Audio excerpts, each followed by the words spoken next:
all those apps went down at the same time. My goodness, wow. But thankfully, everything is as it was.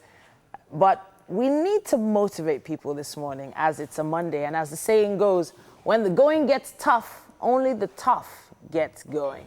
When adversity comes, and it's bound to come as long as we're alive, how do we go on with life and still thrive? That is the question for the day. And we have Victoria Praise Abraham here this morning. She's a motivational speaker and author of, how many books is it now? 11. 11 books. Going to the 12th one. Do you know, I was about to say 8. Thank goodness I asked. 11. 11 books. Yes. Amazing. Welcome back to the studio. Thank you so much. Okay, so adversity. Can we give a small insight into what that is? Troubles, trials, traumas, sometimes depression. Wow. You know, a lot of challenge, crisis, you know, sometimes a mix of all of those things. Have you ever had any experience? Oh, yeah, like sure. Okay. Adversity happened to me. Wow. But I chose to happen to adversity. Okay, you happened to it. Yes. Okay. Because I realized that it was either going to take me on or I take it on. So when it came, I took it on. So that's the mindset we need to build. Absolutely.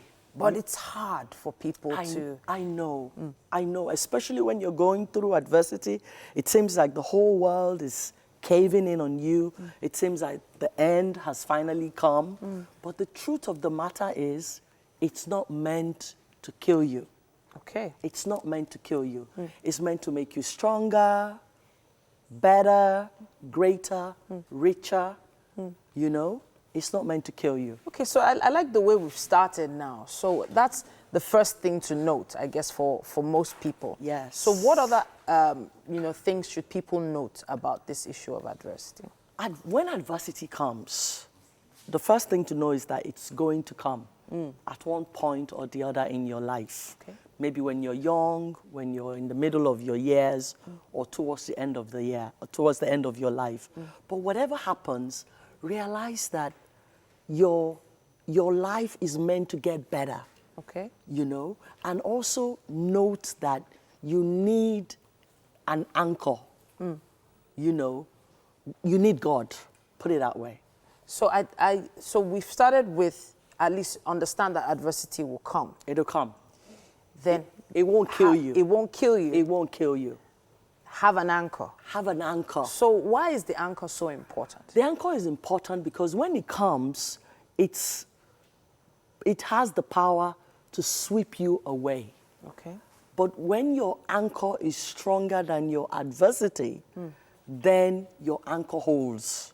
All right. And so you need a force stronger than yourself, who is God, you know. So you need that anchor in your adversity. I've found that a lot of people, well, some people haven't found an anchor in God. They've been told to have an anchor in God all their lives, but they haven't actually, built that relationship with God.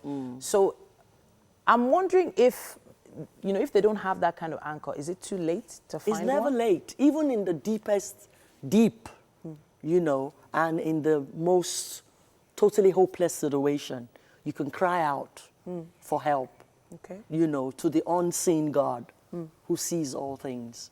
So he will be there, and he will make sure that you're not swallowed up by your adversity. Okay. That's an assurance. Okay, so we've figured out that adversity will come. It'll come. We've also figured out that it's not going to kill us. It's supposed to make us stronger. It's not going to kill you. Once you have the anchor, yes, what's next? The next thing is to surround yourself with positive, powerful, faith-filled people, okay, that can hold your hand in your day of adversity. Okay. These are friends that are tested, that you can rely upon, even though some friendships you can't rely on, but you know your friends, you know those that stand with you, who've been there quietly, but significantly. Okay. So you need such people to be around you, speak words of encouragement, say a word of prayer, always there to hold your hand. Okay, so does this include family? It includes family in a way, but not necessarily. Okay. Because there are some friends that are actually better, stronger, sweeter than family. Unfortunately, but that's just the truth. Remember the story of Joseph in the Bible. His family actually let him down, you know, but his father always had him on his mind. Okay. So you need some family support. Of course. But more than family support, you need friends that are chosen for you by God to stand with you in that day of adversity. So now the issue of friends positive thinkers, powerful friends. Yes. You know, what if you have friends that are exactly the opposite? Oh, wow. God help us. You know, somehow I know God won't leave you helpless. Okay. So if you don't have those kind of friends, perhaps you would have family. Okay. You know.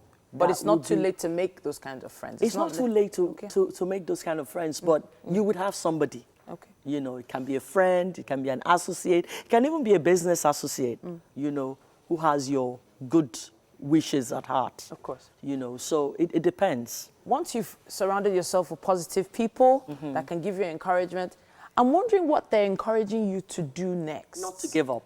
Okay. Not to faint. Not to collapse. Not to die. Because adversity has that power to take you all the way down to despair and depression. But realize that there are role models all around you, people who've gone through the same similar types of adversity and have come out better.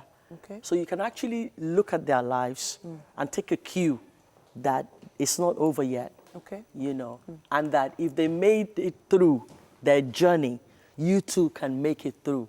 So for instance, I'm here to say to many people out there, you know, who are suffering adversity at the moment, I also suffered adversity. I went through depression. Who would know except I said it to them?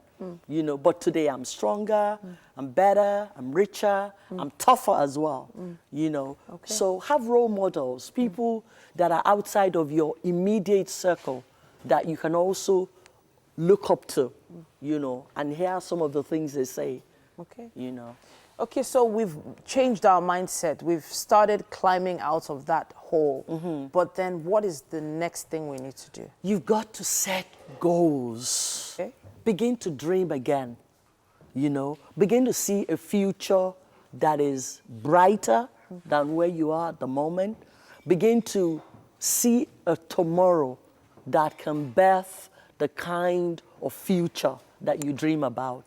You know, it's similar to where we are in Nigeria at the moment. A lot of people are, you know, in difficult places, they're jobless and things like that. But we all pray and hope for a better tomorrow. Okay. So even on a national level, you know, aside from individuals, there is a better tomorrow ahead of us all, both as individuals, corporations, companies, and as a nation. Okay, so I'm hoping to advise people on how to set those goals. So we've said set goals, but how do you go about it? Okay, you need to, first of all, if you're not in a work environment, you know, where you're doing secular work, if you're working for yourself or you're an entrepreneur, for instance, you need to find out your skill sets, you need to find out your giftings and your talents, and try and find a path from that skill set,